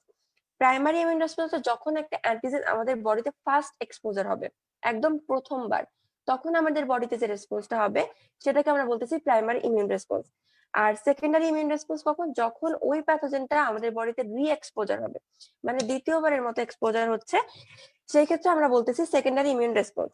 এখানে জিনিস মনে রাখবা, প্রাইমারি ইমিউন রেসপন্স হলে আমাদের বডিতে সবসময় ইমিউনোগ্লোবিন এম, যে ইমিউনোগ্লোবিনটা ওইটা প্রডিউস হয়। আর সেকেন্ডারি ইমিউন রেসপন্সে আমাদের ইমিউনোগ্লোবিন জি যেটা, এটা প্রডিউস হয়। আচ্ছা, এখন আসো mechanism of immune response. Immune রেসপন্সটা হচ্ছে কি করে, এটা একটু বলি। যে আমাদের ফার্স্টে যখন একটা ফরেন অ্যান্টিজেন আমাদের বডিতে ঢুকলো, মনে করো একটা ব্যাকটেরিয়া আমাদের বডিতে ঢুকলো, তো ঢোকার পরে সে আমাদের বডির যে অ্যান্টিজেন প্রেজেন্টিং সেল এবং যে ম্যাক্রোফেজ মানে তারা থাকে, তারা কি করবে, ওই ব্যাকটেরিয়া বা ওই ফরেন পার্টিকেলটাকে ধরে নিয়ে হেল্পার টি সেলের কাছে নিয়ে যাবে। মানে আমাদের যে টি লিম্ফোসাইট, ওই টি লিম্ফোসাইটের একটা সাবটাইপ হচ্ছে হেল্পার টি সেল, তার কাছে নিয়ে যাবে। তার কাছে নিয়ে যেয়ে প্রেজেন্ট করবে যে এই যে একটা ফরেন পার্টিকেল আমাদের বডিতে ঢুকছে। আচ্ছা, তখন ওই যে হেল্পার টি সেলটা ছিল, হেল্পার টি সেলটা অ্যাক্টিভেশন হবে, অ্যাক্টিভেশন হবে এবং পলিফারেশন হবে। পলিফারেশন হয়ে সে একটা ইন্টারলিউকিন রিলিজ করবে। ইন্টারলিউকিন জিনিসটা কি, ইন্টারলিউকিন হচ্ছে ছোট ছোট প্রোটিন মলিকিউল। হ্যাঁ, তাহলে ইন্টারলিউকিন হচ্ছে ইন্টারলিউকিন 4 এবং ইন্টারলিউকিন 5 সে রিলিজ করতে পারে। এখানে আসলে দুই ভাবে কাজ করতে পারে। একদিকে হচ্ছে এই যে হেল্পার টি সেলটা অ্যাক্টিভেশন হয়ে গেল, সে ইন্টারলিউকিন 4 এবং ইন্টারলিউকিন 5 রিলিজ করলো। যে ইন্টারলিউকিন 4 এবং ইন্টারলিউকিন 5 আমাদের যে বি লিম্ফোসাইট তাকে অ্যাক্টিভ করবে। বি লিম্ফোসাইট অ্যাক্টিভ হয়ে গেলে সে প্রলিফারেশন হবে এবং ডিফারেন্সিয়েশন হয়ে বি লিম্ফোসাইট থেকে বা বি সেল থেকে প্লাজমা সেল ফর্ম করবে। প্লাজমা সেলের কাজই হচ্ছে অ্যান্টিবডি প্রডিউস করা। আলটিমেটলি বডিতে অ্যান্টিবডি প্রডিউস হয়ে গেল, আমাদের হিউম্যানাল ইমিউনিটি দিল, আমাদের ইমিউনিটি ডেভেলপ হয়ে গেল। আর আরেকটা ভাবে কি হতে পারে, এটা হচ্ছে আমাদের কিভাবে হিউম্যানাল ইমিউনিটি ডেভেলপ হলো সেটা। আর সেলুলার ইমিউনিটি কিভাবে ডেভেলপ হতে পারে, ওই যে হেল্পার টি সেলটা অ্যাক্টিভ হলো, সে তখন ইন্টারলিউকিন 1 বা 2 রিলিজ করবে। আগে কিন্তু 4 5 রিলিজ করছিল। তো 1 আর 2 রিলিজ করলে সেই ক্ষেত্রে 1 এর ক্ষেত্রে ম্যাক্রোফেজ অ্যাক্টিভেট হবে এবং 2 এর ক্ষেত্রে আমাদের যে সাইটোটক্সিক টি সেল আছে সেটা অ্যাক্টিভ হবে। এই যে দুইটা সেল অ্যাক্টিভ হলো হয়ে ওরা নিজেরাই ওই ব্যাকটেরিয়াকে ইনগালফ করবে, ব্যাকটেরিয়াটাকে মেরে ফেলবে। এটা হচ্ছে আমাদের সেল মিডিয়েটেড ইমিউনিটি। তাহলে দুই ভাবে কিন্তু আমাদের এই ইমিউন রেসপন্সটা হচ্ছে, একটা হলো সেল মিডিয়েটেড কিভাবে হচ্ছে, আর একটা হচ্ছে আমাদের হিউমোরাল কিভাবে হচ্ছে। ওকে, এখন আসলে যে primary immune response and secondary immune response বললাম, এটা ডিফারেন্সটা কি? প্রাইমারি ইমিউন রেসপন্সটা দেখো আমাদের বডিতে হচ্ছে তোমার ডেভেলপ হইতে অনেকটা টাইম লাগে, কারণ ফার্স্ট টাইম এক্সপোজার হইছে, তার বিরুদ্ধে আমরা ইমিউনিটি ডেভেলপ করতে আমাদের বডির সময় লাগবে। তো এখানে ল্যাটেন্ট পিরিয়ডটা অনেক লং, বাট সেকেন্ডারি ক্ষেত্রে শর্ট। কিন্তু প্রাইমারি ইমিউন রেসপন্সে অ্যান্টিবডি প্রোডাকশন যেটা হবে ওইটাও হচ্ছে কম হবে। আবার সেকেন্ডারি ইমিউন রেসপন্সে যেহেতু দ্বিতীয়বার হচ্ছে, তখন বডিতে ঢোকার সাথে সাথে বডি অনেক বেশি অ্যান্টিবডি ফর্ম করবে, তার মানে এখানে অ্যান্টিবডি প্রোডাকশনটা বেশি হবে। প্রাইমারি ইমিউন রেসপন্সে মেমোরি সেলটা থাকবে না, সেকেন্ডারি ইমিউন রেসপন্সে মেমোরি সেলটা থাকবে। এরকম দুই একটা ডিফারেন্স আমরা প্রাইমারি আর সেকেন্ডারি ইমিউন রেসপন্সের মধ্যে জেনে রাখবো।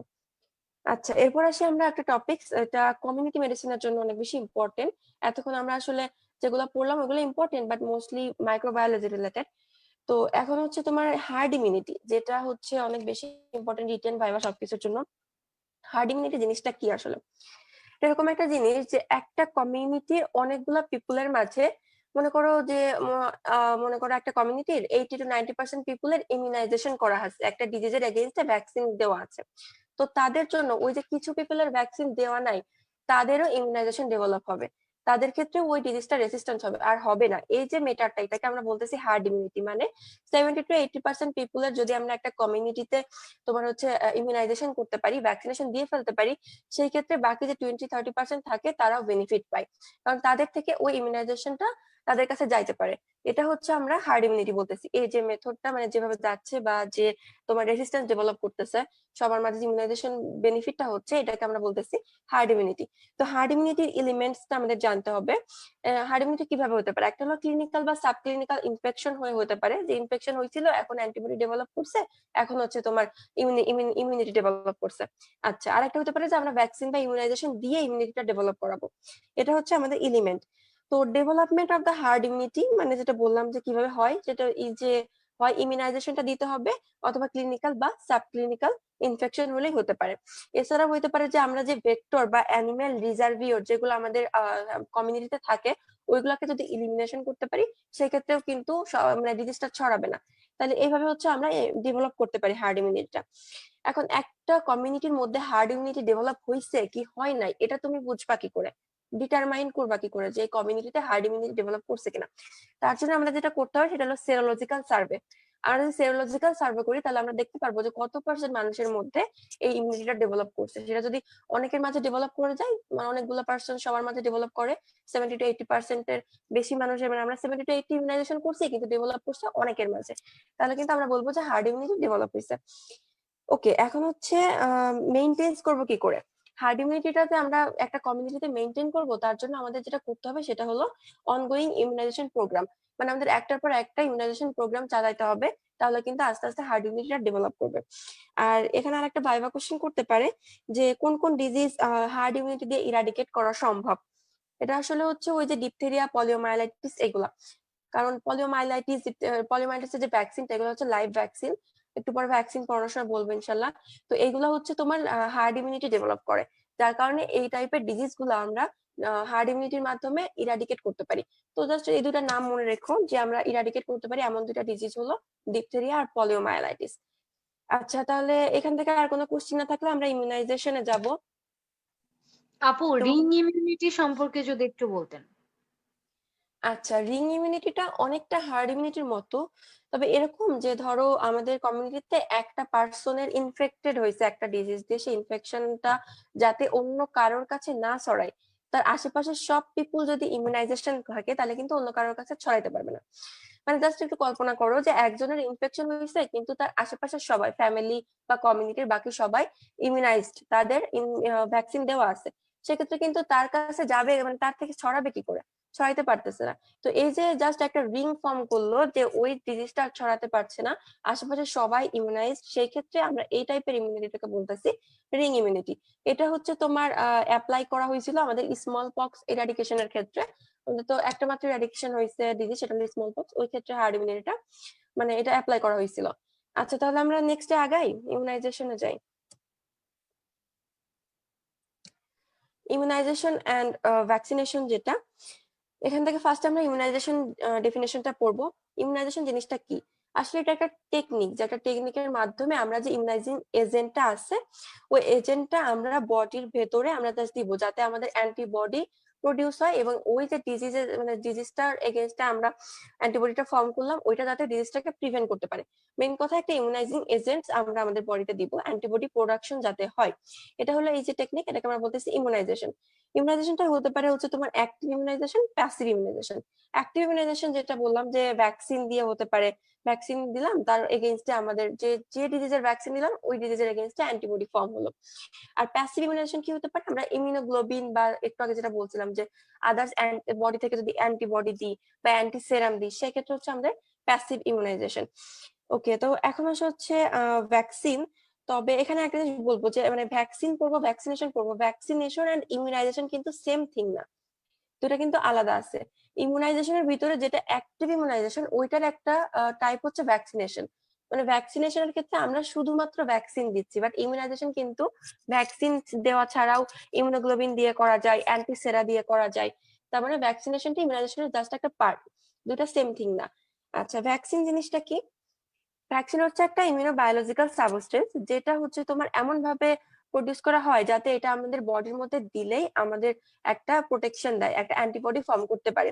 তো এই যে সাবস্টেন্সটা আমরা দিচ্ছি, যে ভ্যাকসিনের যে সাবস্টেন্সটা দিচ্ছি, এটা মানে যে প্রিপারেশন ভ্যাকসিনের, এটা অনেক টাইপের জিনিস হতে পারে। যে একটা লাইভ মডিফাইড অর্গানিজম হতে পারে, যে একটা ব্যাকটেরিয়া, সে বেঁচে আছে একদম লাইভ, তাকে আমরা একটু মডিফাই করে তার ভিরুলেন্সটাকে একটু কমায় আমরা ভ্যাকসিন হিসেবে ব্যবহার করতে পারি, বা ইনঅ্যাক্টিভেটেড বা কিল্ড অর্গানিজম ব্যবহার করতে পারি। তারপরে হচ্ছে তোমার ব্যাকটেরিয়া বা ভাইরাসের একটা সেলুলার ফ্র্যাকশন ব্যবহার করতে পারি, টক্সয়েড ব্যবহার করতে পারি। টক্সয়েড জিনিসটা কি? আমরা হচ্ছে বিভিন্ন ব্যাকটেরিয়া বা বিভিন্ন মাইক্রো অর্গানিজম টক্সিন প্রডিউস করে। টক্সিন হচ্ছে একটা জাস্ট আমরা বলতে পারি যে একটা কেমিক্যাল, যেটা টক্সিন। যে টক্সিনটাকে যদি আমরা বিভিন্ন জিনিস দিয়ে আমরা ট্রিটমেন্ট করি, মানে কেমিক্যাল দিয়ে বা আদার্স কিছু দিয়ে এমন ভাবে করবো যাতে টক্সিনের আমরা যে ডিজিজ করার ক্ষমতা ছিল ওইটা আমরা বাদ দিয়ে দিব, তখন যে প্রিপারেশনটা হচ্ছে এটাকে আমরা বলতেছি টক্সয়েড। সেই টক্সয়েডটা আমরা ভ্যাকসিন হিসেবে ইউজ করতে পারি। বা এই যে সবকিছু বললাম যে live, inactivated, cellular fraction, toxoid, এই সবকিছু কম্বিনেশনেও আমরা ভ্যাকসিন তৈরি করতে পারি। আর বর্তমানে যে রিসেন্ট প্রিপারেশনের ভিতরে যেটা বলা হচ্ছে যে এখন রিকম্বিনেন্ট ভ্যাকসিন, মানে রিকম্বিনেন্ট ডিএনএ টেকনোলজিতে ভ্যাকসিন তৈরি হচ্ছে, যেটাকে আমরা বলতেছি রিকম্বিনেন্ট ভ্যাকসিন। তো আমাদের এখান থেকে পড়তে হবে হচ্ছে টাইপস অফ ভ্যাকসিন, যেটা হচ্ছে ভাইভা, রিটেন, এমসিকিউ সবকিছুর জন্য অনেক অনেক ইম্পর্টেন্ট। তো ফার্স্টে আসে হচ্ছে লাইভ অ্যাটেনুয়েটেড ভ্যাকসিন, যেটা বললাম যে একটা লাইভ মডিফাইড অর্গানিজম থেকে হচ্ছে। সেখানে আমরা ব্যাকটেরিয়াল, ভাইরাল কয়েকটা নাম আমরা মুখস্থ করে রাখবো এখান থেকে। তো ব্যাকটেরিয়াল মধ্যে বিসিজি, টাইফয়েড, ভাইরালের মধ্যে oral polio, measles, mum's, rubella, এরকম। ইনঅ্যাক্টিভেটের মধ্যেও এরকম আমরা কয়টা ব্যাকটেরিয়াল, যেমন টাইফয়েড, কলেরা। ভাইরালের মধ্যে রেবিস, তারপর হচ্ছে তোমার ইনফ্লুয়েঞ্জা, এরকম কয়েকটা মনে রাখবো। টক্সয়েডের মধ্যে আমাদের দুইটাই আছে, ডিপথেরিয়া এন্ড টিটেনাস। তারপরে সেলুলার ফ্র্যাকশনের মধ্যে আমাদের দুইটা আছে, meningococcal vaccine and pneumococcal vaccine. আর কম্বিনেশনটা হচ্ছে ইজি আছে, এটা তো তোমরা জানো যে অনেক সময় ডিপিটি একসাথে দেওয়া হয়, ডিপথেরিয়া, পার্টুসিস, টিটেনাস। তারপরে পেন্টাভালেন্ট ভ্যাকসিন, যেটা ইপিআই শিডিউলে দেওয়া হয়, ওই ডিপথেরিয়া, পার্টুসিস, টিটেনাস তার সাথে হেপাটাইটিস বি এবং হিমোফাইলাস ইনফ্লুয়েঞ্জা বি অ্যাড করে একসাথে 5টা ভ্যাকসিন দিয়ে পেন্টাভালেন্ট হিসেবে দেওয়া হয়। তো এগুলো হচ্ছে আমাদের কম্বিনেশন ভ্যাকসিন। এখন আসে এই যে live vaccine and kill vaccine, এই দুইটার হচ্ছে আমাদের ডিফারেন্স জানতে হবে। লাইভ ভ্যাকসিনটাতে আমরা কিন্তু একটা লাইভ অর্গানিজম, মানে একদম জীবিত অর্গানিজমটাকে জাস্ট একটু মডিফাই করে ব্যবহার করতেছি। তো এই ক্ষেত্রে আমাদের ভ্যাকসিন ডোজটা কম লাগবে, বাট কিল্ড ভ্যাকসিনের ক্ষেত্রে আমাদের ভ্যাকসিন ডোজটা বেশি লাগবে। লাইভ ভ্যাকসিনের ক্ষেত্রে নাম্বার অফ ডোজও কম লাগবে, মানে সিঙ্গেল লাগবে, আর কিল্ড ভ্যাকসিনের ক্ষেত্রে অনেকবার দেওয়া লাগবে। লাইভ ভ্যাকসিনের ইমিউনিটিটা অনেক দিন ডিউরেশন, মানে অনেক দিন ধরে থাকবে, কিল ভ্যাকসিনের ডিউরেশনটা কম হবে। লাইভ ভ্যাকসিনের সাথে অ্যাডজুভেন্টের দরকার হয় না, কিল ভ্যাকসিনের সাথে অ্যাডজুভেন্টের দরকার হয়। তো এখানে এটা বললে হয়তো জিজ্ঞেস করতে পারছে অ্যাডজুভেন্ট জিনিসটা আসলে কি। অ্যাডজুভেন্ট হচ্ছে কিছু কেমিক্যাল যেগুলো হচ্ছে তোমার ইসের সাথে ইউজ করা হয়, ভ্যাকসিনের সাথে ইউজ করা হয়, মেইনলি হচ্ছে কিল্ড ভ্যাকসিন গুলোর সাথে ইউজ করা হয়, যাতে তাদের পটেন্সিটা বাড়ানো যায়, তাদের ডিউরেশন অফ অ্যাকশনটা বাড়ানো যায়। Mainly aluminium phosphate, aluminium hydroxide, এই টাইপের কিছু কেমিক্যাল, যেগুলো হচ্ছে আমরা ভ্যাকসিনটাকে পটেনশিয়েট করার জন্য দিয়ে থাকি, সেটাকে আমরা বলতেছি অ্যাডজুভেন্ট। আচ্ছা, এখন এখানে একটা কোশ্চেন ভাইভাতে ধরে যে live vaccine is superior than killed vaccine, কেন?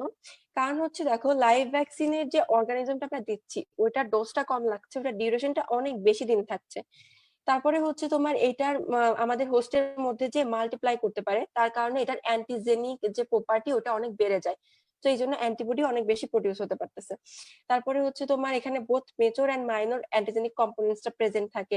এরপরে ল্যাটেন্ট ভাইরাস যেগুলা, সেগুলোর ক্ষেত্রেও এটা আদার মেকানিজম হচ্ছে persistent of latent virus, latent virus হিসেবে থাকলেও সেটা অ্যান্টিবডি প্রডিউস করতে পারতেছে যদি আমরা লাইভ ভ্যাকসিন ইউজ করি। তাহলে এই বিষয়গুলোর জন্য হচ্ছে আমাদের লাইভ ভ্যাকসিনটা কিল ভ্যাকসিন থেকে সুপিরিয়র। আচ্ছা, তো আমরা নেক্সটে যাব হচ্ছে, নেক্সট আমাদের টপিকটা হচ্ছে কোল্ড চেইন। কোল্ড চেইন জিনিসটা হচ্ছে অনেকে হয়তো তোমরা ডে ভিজিটে দেখে থাকবা। ও, হ্যাজার্ডসটা হয়তো বলি নাই, হ্যাজার্ডসটা বলে যাই। হ্যাজার্ডস অফ ইমিউনাইজেশনটা কি, মানে ইমিউনাইজেশনের ক্ষেত্রে হচ্ছে কিছু প্রবলেম দেখা দিতে পারে। যেমন ধরো কিছু ভ্যাকসিন রিয়াকশন হতে পারে, যেমন ভ্যাকসিন দিলাম, সেক্ষেত্রে লোকাল রিয়াকশন হলো, যে সাইটে আমরা ভ্যাকসিন দিলাম সেটা সেখানে পেইন হলো, সোয়েলিং হলো। তারপরে হচ্ছে তোমার সিস্টেমিক কিছু রিয়াকশন হতে পারে, যেমন ফিভার হলো, তারপরে জয়েন্ট পেইন হতে পারে, নন স্পেসিফিক কিছু সিমটম থাকতে পারে, ম্যালাইজ, ইরিটেবিলিটি, এগুলা। তাহলে একটা হতে পারে ভ্যাকসিন রিয়াকশন। আর হতে পারে reaction due to programme error. মনে করো যে আমরা একটা প্রোগ্রামে ভ্যাকসিনেশন করতেছিলাম, সেখানে ভুল করে একটা কন্টামিনেশন হয়ে গেছে, সেক্ষেত্রে হেপাটাইটিস বি বা স্টেফটোকক্কাল ইনফেকশনস গুলো হতে পারে। কোইন্সিডেন্টাল কিছু ইভেন্টস হতে পারে, ইনজেকশনের কারণে কিছু রিয়াকশন হতে পারে। অনেকে আছে না যে ইনজেকশন নিতে খুব ভয় পায়, সেক্ষেত্রে সে কি হলো, সে ফেইন্ট হয়ে যেতে পারে। আবার হচ্ছে তোমার আরেকটা কি হতে পারে, আদার্স এর মধ্যে যেটা হতে পারে সেটা হলো তোমার ফিটাসের ক্ষেত্রে প্রবলেম হতে পারে। মনে করো না জেনে আমরা একটা প্রেগন্যান্সির ক্ষেত্রে কোনো এমন একটা ভ্যাকসিন দিয়ে ফেললাম যেটা হলো তোমার ফিটাসে প্রবলেম করে, সেটা হতে পারে। তো এই টাইপের কিছু হ্যাজার্ড হচ্ছে আমাদের ইমিউনাইজেশনের জন্য হতে পারে। তো নেক্সট আমরা যেটা বলবো সেটা হলো কোল্ড চেইন।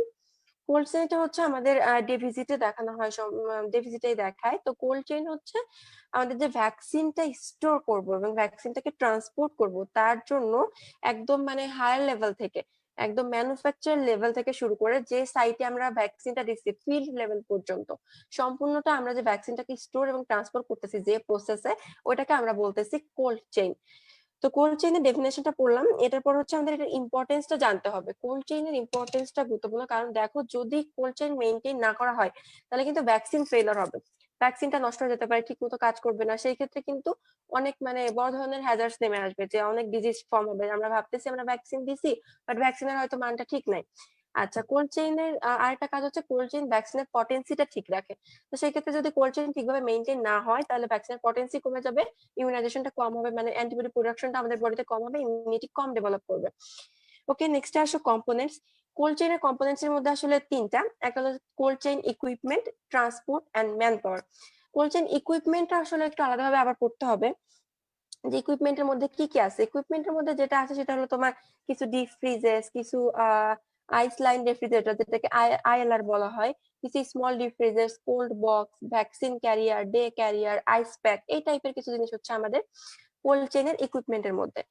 এরপরে হচ্ছে কোল্ড চেইন সিস্টেমটা আসলে কি। সিস্টেমটা হচ্ছে ফার্স্টে দেখো, যখন আমরা অ্যাব্রোড থেকে মানে বাইরে থেকে ভ্যাকসিনটা নিয়ে আসবে বা আমাদের দেশে উৎপন্ন যদি হয়, সেটা হচ্ছে আমাদের মেইন যে তোমার হেডকোয়ার্টার, ইপিআই এর হেডকোয়ার্টার যেটা ঢাকাতে অবস্থিত, ওইখানে স্টোর করা থাকে, যেটা সেন্ট্রাল কোল্ড স্টোরেজ। ওকে, ওখান থেকে আমরা কোল্ড বক্সে করে কোথায় নিয়ে যাব, ডিস্ট্রিক্ট লেভেলে। ডিস্ট্রিক্ট লেভেলে নিয়ে যেয়ে আইএলআর মানে আইসল্যান্ড রেফ্রিজারেটর এবং ডিপ ফ্রিজে রাখবো। সেখান থেকে কোল্ড বক্সে করে আবার কোথায় নিয়ে যাব, উপজেলা হেলথ কমপ্লেক্সে, যেখানে আমরা আবার ওই আইএলআর এবং হচ্ছে ডিপ ফ্রিজে 1 মাস মতো রাখবো। তারপরে আমরা ভ্যাকসিন ক্যারিয়ার যেগুলা, যেগুলো ওই যে দেখা যায় যে অনেকে গ্রামে ভ্যাকসিন দিতে নেওয়া যায় একটা বক্স টাইপের যার মধ্যে ভ্যাকসিন নিয়ে যায়, ওই ভ্যাকসিন ক্যারিয়ার করে আমরা ফিল্ড লেভেলে নিয়ে যাব, যেখানে আইস প্যাকের মধ্যে আর কি ভ্যাকসিন গুলো রাখা হয়। ফাইনালি আমরা ভ্যাকসিনটা ফিল্ড লেভেলে নিয়ে যাই, ভ্যাকসিনটা দিব। এই যে চেইনটা, এটা হচ্ছে আমাদের তোমার কোল্ড চেইন সিস্টেম আর কি। তো এখানে হচ্ছে তোমার সেন্ট্রালে যেটা, এখানে কয়েকটা টেম্পারেচারের ব্যাপার আছে। তো সেন্ট্রালে সাধারণত এটা 6 মাস রাখা হয়, ডিস্ট্রিক্ট লেভেলে 3 মাস, সিটি বা কর্পোরেশন বা উপজেলা লেভেলে 1 মাস। আর আমরা যেখানে দিচ্ছি ওখানে তো ডে ক্যারিয়ার, মানে বুঝছো যে একদিনে যেয়ে আমরা ভ্যাকসিনটা দিয়ে আসবো ফিল্ড লেভেলে। তো এখানে হচ্ছে তোমার মনে রাখতে হবে, যেটা ভাইবার জন্য ইম্পর্টেন্ট, সেটা বলবে যে কোন কোন ভ্যাকসিন এগুলার মধ্যে আছে যেগুলা তোমার হচ্ছে অনেক বেশি মাইনাস টেম্পারেচারে রাখতে হচ্ছে, যেটা কোনো মতো যদি তুমি কোল্ড টেম্পারেচার না রাখো তাহলে নষ্ট হয়ে যাবে। সেটা হচ্ছে আমাদের এখানে বেশি হিট সেন্সিটিভ হচ্ছে আমাদের পোলিও ভ্যাকসিন, ওপিভি যেটা, ওইটা কিন্তু সেন্ট্রালে -15 টু -25 ডিগ্রি সেলসিয়াসে রাখতে হয়। আবার যখন আমরা উপজেলা লেভেলে আসবো তখন 2 to 8 ডিগ্রি সেলসিয়াসের মধ্যেই রাখতে হবে। তো ওইটা হচ্ছে বেশি হিট সেন্সিটিভ, ওটা হিটে আনলেই নষ্ট হয়ে যাবে। বিসিজি ভ্যাকসিনটাও এরকম, বিসিজি ভ্যাকসিনটাও তোমার হিট সেন্সিটিভ। তো এরকম কোশ্চেন করে বসতে পারে যে যতগুলো ভ্যাকসিন হচ্ছে তোমার কোল্ড চেইনে তোমরা দেখছো, তার মধ্যে কোনটা কোনটা আছে যেগুলো অনেক বেশি হিট সেন্সিটিভ। তো সেক্ষেত্রে তোমরা ওরাল পলিও ভ্যাকসিন এবং বিসিজি এর কথা বলতে পারো। বা এরকম বলতে পারে যে ভ্যাকসিনের মধ্যে কোনটা তোমার ফ্রিজার কম্পার্টমেন্টে রাখতেই হবে, তখন এই দুইটা বলতে হবে। আবার কিছু ক্ষেত্রে কোশ্চেন করতে পারে যে কোনটা হচ্ছে ফ্রিজার কম্পার্টমেন্টে না রেখে জাস্ট নর্মালি রাখবা, মানে কোল্ড পার্টে না রেখে নর্মাল ফ্রিজ হিসেবে রাখবা, খুব বেশি ডিপ ফ্রিজে না রেখে। সেক্ষেত্রে টাইফয়েড, ডিপিটি, টিটেনাস টক্সিড, এইগুলা এগুলা খুব মানে মানে আমাদের যে ফ্রিজের যে ডিপ ফ্রিজ যে পার্টটা ওখানে না রেখে নর্মাল যে কোল্ড পার্টটা ওইখানে রাখা যাবে। আচ্ছা, তো এগুলো হচ্ছে ভাইভা কোশ্চেন। নেক্সট হচ্ছে আমরা ইপিআই চলে যাই, এক্সপ্যান্ডেড প্রোগ্রাম অন ইমিউনাইজেশন, যেটা আমাদের জন্য একটা ইম্পর্টেন্ট টপিক। ইপিআই হচ্ছে ফার্স্টে তোমার গ্লোবালি যেটা প্রোগ্রামটা অ্যানাউন্স করা হচ্ছে মেবি 1974-এ। তো এটা তোমার ফার্স্টে ছিল যে 6টা ভ্যাকসিন 6টা ডিজিজের এগেইনস্টে, ঠিক আছে, 6টা ডিজিজ ছিল। কিন্তু পরবর্তীতে এটার আরো 4টা ডিজিজ যোগ করে টোটাল 10টা ডিজিজের এগেইনস্টে 6টা ভ্যাকসিন দেওয়া হয়। এখানে কিন্তু অনেক সময় কনফিউশন হয়ে যেতে পারে যে ডিজিজ কয়টা আর ভ্যাকসিন কয়টা। ডিজিজ কিন্তু টোটাল 10টা, কিন্তু ভ্যাকসিন দিব হচ্ছে আমরা 6টা। আচ্ছা, বাংলাদেশে ফার্স্টে তোমার ইপিআই শুরু হয় হচ্ছে 1979 সাল থেকে। তারপর তখনও ওই 6টা ডিজিজের এগেইনস্টে ভ্যাকসিন দেওয়া হতো, মানে মেইনলি হচ্ছে তোমার tuberculosis, diphtheria, whooping cough, tetanus, poliomyelitis আর মিজলস। কিন্তু পরবর্তীতে এর সঙ্গে যোগ করা হয়েছে hepatitis B, haemophilus influenza, pneumococcal vaccine আর হচ্ছে রুবেলা। এগুলো হচ্ছে পরবর্তীতে হচ্ছে যোগ করা হয়েছে, যে টোটাল 10টা দেওয়া হয়েছে। তো এখানে হচ্ছে টার্গেট পপুলেশনটা জানতে হবে যে আমরা ইপিআই শিডিউলটা কাদের ক্ষেত্রে মেনটেন করব। টার্গেট পপুলেশন হচ্ছে আমাদের মেইনলি 1 বছরের ছোট বাচ্চা যারা, বা বলতে পারো 15 মাসের ছোট বাচ্চা যারা তাদের পর্যন্ত টার্গেট পপুলেশন। আর এদিকে হচ্ছে আমাদের টিনেজ গার্ল যারা মানে যারা রিপ্রোডাক্টিভ এজে ইন্টার করবে তারা, এবং প্রেগনেন্সিতে যারা আছে এরা হচ্ছে আমাদের টার্গেট পপুলেশন। তো আমাদের অবজেক্টিভসটা কি? অবজেক্টিভটা হচ্ছে এই যে 10টা ডিজিজের এগেইনস্টে আমরা ভ্যাকসিনেশন দিচ্ছি, এই 10টা ডিজিজ থেকে যাতে আমাদের মর্টালিটি না হয়, মরবিডিটি না হয়, আমরা যাতে 10টা ডিজিজ থেকে কমপ্লিটলি ফ্রি করতে পারি। মেইনলি পলিওমাইলিটিস, যেটা আমরা জানি পলিওমাইলিটিস কিন্তু ডিসএবিলিটি ফর্ম করে, পলিওমাইলিটিসের জন্য প্যারালাইসিস হয়ে যায়। তো এই যাতে ডিসএবিলিটি ফর্মটা না করে, এই ডিসএবিলিটি আমরা যাতে কমাতে পারি, এটা হচ্ছে আমাদের একটা অবজেক্ট। তাহলে আমরা ইনফ্যান্ট চাইল্ডহুড মর্টালিটি মরবিডিটিটাকে রিডিউস করার জন্য, তারপরে ডিসএবিলিটি রিডিউস করার জন্য, তারপর চিলড্রেনদের এই যে অ্যাবভ যে তোমার মানে 10টা ডিজিজের কথা আমরা বলে আসলাম, সেই ক্ষেত্রে 10টা ডিজিজ যাতে আমরা প্রিভেন্ট করতে পারি, সেটা হচ্ছে আমাদের মেইন উদ্দেশ্য ইপিআর। আচ্ছা, এবার যেটা আমরা পড়বো সেটা হলো ইপিআই শিডিউল। ইপিআই শিডিউলটা দেখো, এখানে 6টা ভ্যাকসিন দেওয়া হয়। এটা হচ্ছে একটু মনে রাখতে হবে, কারণ ইপিআই শিডিউলটা অনেক সময় হচ্ছে ধরে বসে। তো ফার্স্টে যেটা টিউবারকুলোসিস এগেইনস্ট যে ভ্যাকসিনটা দেওয়া হয় সেটা হলো বিসিজি। বিসিজি এর ফুল মিনিংটা হচ্ছে ব্যাসিলাস কালমেট-গুইরিন। তো এটা হচ্ছে তোমার দেওয়া হয় হচ্ছে একটা ডোজে, যেটা আফটার বার্থ। আর যদি কেউ আফটার বার্থে না দিতে পারে বা ভুলে যায়, সেই ক্ষেত্রে এটা হচ্ছে তোমার পেন্টাভ্যালেন্ট যখন দেওয়া হয় 4 সপ্তাহে, তখন দিয়ে দেওয়া যাবে। তো এটা তোমার ইন্টারডার্মালি দেওয়া হয়। এবং upper and outer part of the left arm, এটা মনে রেখো যে আমরা কিন্তু বিসিজিটা লেফট আর্মেই দিয়ে থাকি সাধারণত, রাইট আর্মে না। আচ্ছা, আর ইন্টারডার্মালি হচ্ছে তোমার এটা দেওয়া হয়। তারপরে হচ্ছে তোমার যেটা পেন্টাভ্যালেন্ট, পেন্টাভ্যালেন্টের মধ্যে 5টা ভ্যাকসিন, যেটা বললাম যে diphtheria, pertussis, tetanus, hepatitis B, haemophilus influenza type B, 5টা ভ্যাকসিনের এগেইনস্টে দেওয়া হয়। এটা তোমার 3টা ডোজে দেওয়া হয়, 4 সপ্তাহ থেকে শুরু করে তা হচ্ছে তোমার 6 সপ্তাহ থেকে শুরু করে 4 সপ্তাহ পর পর, 6 উইকস, 10 উইকস এবং 14 উইকস, 4 সপ্তাহ পর পরে 3টা ডোজে দেওয়া হয়। এটা ইন্ট্রামাস্কুলারি দেওয়া হয়। তারপরে হচ্ছে তোমার নিউমোকোকাল ভ্যাকসিন, যেটা এটাও সেম ওই পেন্টাভ্যালেন্টের মতো। আর পলিওমাইলিটিস যেটা, ওইটা ওপিভি, যেটা ওরাল পলিও ভ্যাকসিন, আর একটা আছে ইনঅ্যাক্টিভেটেড পলিও ভ্যাকসিন। আইপিভিটা আমরা আলাদা পড়বো। ওপিভিটা হচ্ছে তোমার ইপিআর আন্ডারে 2 থেকে 3 ড্রপস ওপিভি দেওয়া হয়, যেটা হচ্ছে তোমার 4 সপ্তাহ পর পর ওই 6 সপ্তাহ, 10 সপ্তাহ এবং 14 সপ্তাহে দেওয়া হয়ে থাকে, ওরালি আমরা দিয়ে থাকি।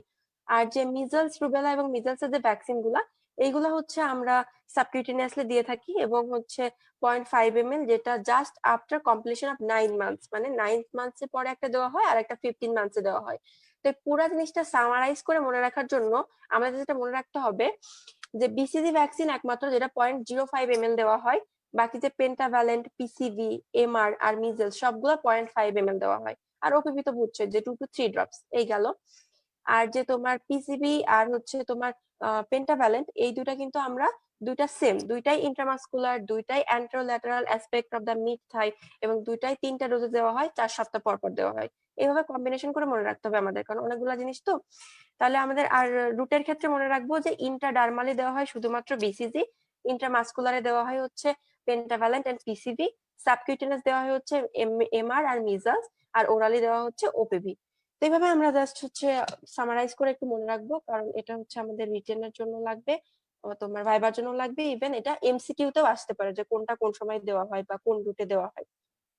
আচ্ছা, নেক্সট আসলে যে আইপিভি নিয়ে যে কথাটা বললাম, আইপিভিটা হচ্ছে ইনঅ্যাক্টিভেটেড পলিও ভ্যাকসিন। তো এটা হচ্ছে প্রিভিয়াসলি আইপিভি হিসেবে দেওয়া হতো ইন্ট্রামাসকুলার রুটে, একটা ডোজ দেওয়া হতো, কিন্তু পরবর্তী থেকে এটা ভাগ করে ফ্র্যাকশনাল আইপিভি করা হয়েছে।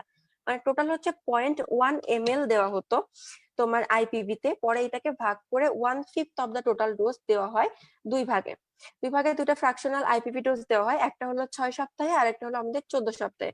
তো দেখা গেছে যদি আমরা টোটালটা একবারে না দিয়ে এই যে ফ্র্যাকশন করে দিই, মানে ভেঙে ভেঙে দিই, ফ্র্যাকশনাল আইপিভি দিই, সেক্ষেত্রে আমাদের ইমিউন রেসপন্সটা ভালো হয়। সিঙ্গেল ডোজ যেটা আমরা শুধুমাত্র 14 সপ্তাহে দিতাম ইন্ট্রামাসকুলারি, তার বদলে আমরা এখন দুইটা ডোজ দিচ্ছি 6 সপ্তাহে এবং 14 সপ্তাহে, এবং সেটা দিচ্ছি এবং আমরা ইন্টারডার্মালি। আগে কিন্তু দিতাম ইন্ট্রামাসকুলারি, এখন দিচ্ছি ইন্টারডার্মালি। তো সেই ক্ষেত্রে দেখা গেছে যে আমাদের ইমিউন রেসপন্সটা ভালো হয়, এর জন্য আমরা ফ্র্যাকশনাল আইপিভি বর্তমানে অনেক ইউজ করতেছে বাংলাদেশ, ইন্ডিয়া, শ্রীলঙ্কা, এদিকে বেশি মানে ফ্র্যাকশনাল আইপিভিটা বর্তমানে আইপিভিটাকে আর কি রিপ্লেস করছে। সেক্ষেত্রে আমরা ওই যে বললাম যে 0.1 ml যে ভলিউম, সেটাকে দুটা ডোজে ভাগ করে দিব, আপার আর্মে দিব আর হচ্ছে ইন্টারডার্মাল ইনজেকশন দিব। তো সেটুকু জানলে হবে ফ্র্যাকশনাল আইপিভি থেকে। এখন আসলে কয়েকটা কোশ্চেন এখান থেকে ধরে বসে যে টিটেনাসের যে শিডিউল আছে, রিপ্রোডাক্টিভ এজে টিটেনাসের শিডিউলটা অনেক সময় ধরে বসে। তো টিটেনাসের শিডিউলটা রিপ্রোডাক্টিভ এজে এটা আমরা জানবো যে ফার্স্টে যখন একটা মেয়ে রিপ্রোডাক্টিভ এজে যাবে 15 ইয়ার্স বা ধরো 13 ইয়ার্স, তখন ফার্স্ট ডোজ অফ টিটি নিতে হবে, যেটা কিন্তু কোনো প্রোটেকশন দেয় না। তারপরে ওই যে যেদিন টিটিটা নিল তার থেকে 4 সপ্তাহ পর সেকেন্ড ডোজ অফ টিটি নিবে, যেটা 3 বছর প্রোটেকশন দিবে।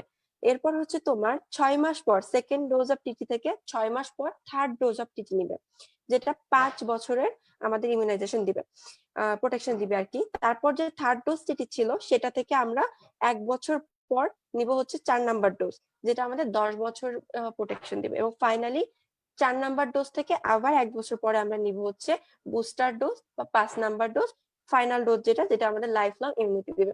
তো এই যে টিটি শিডিউলটা, এটা অনেক সময় ধরে বসে রিপ্রোডাক্টিভ এজের ক্ষেত্রে। আর একই সাথে আরেকটা কোশ্চেন ধরতে পারে যে প্রেগনেন্ট ওমেন তোমার কাছে আসলো, তার টিটেনাসের ক্ষেত্রে তুমি কিভাবে ভ্যাকসিনেশনটা করবা। তো সেই ক্ষেত্রে যদি শুনতে হবে যে মাটা আসলো সে যদি আগে ইমিউনাইজড কিনা, যদি আগে টিটি নিয়ে থাকে তাহলে তো আমরা অনলি বুস্টার ডোজ দিলেই আমাদের হচ্ছে। আর যদি আগে থেকে সে কখনো টিটি নেয় নাই সেক্ষেত্রে তার অ্যাটলিস্ট প্রেগনেন্ট অবস্থায় 2টা টিটি ডোজ দিতে হবে। একটা হচ্ছে তার 16 to 20 উইকস অফ প্রেগনেন্সির সময়, আর একটা হচ্ছে তার 20 to 24 উইকস অফ প্রেগনেন্সির সময়। এরকম সময় আমরা 2টা ডোজ টিটি কিন্তু দিয়ে দিব। আর যদি তার টিটি নেওয়া ছিল আগে থেকে, মানে সে ইমিউনাইজড ছিল, সেক্ষেত্রে আমরা একটা বুস্টার ডোজ দিয়ে দিব। আচ্ছা, আর একটা কোশ্চেন এখানে করে ভাইবা কোশ্চেন যে মিজেলস ভ্যাকসিনটা আমরা দিচ্ছি কিন্তু at the age of 9 month, 9 মান্থের শেষে সাধারণত আমরা দিই কেন, আমরা আগে দিতে পারতাম।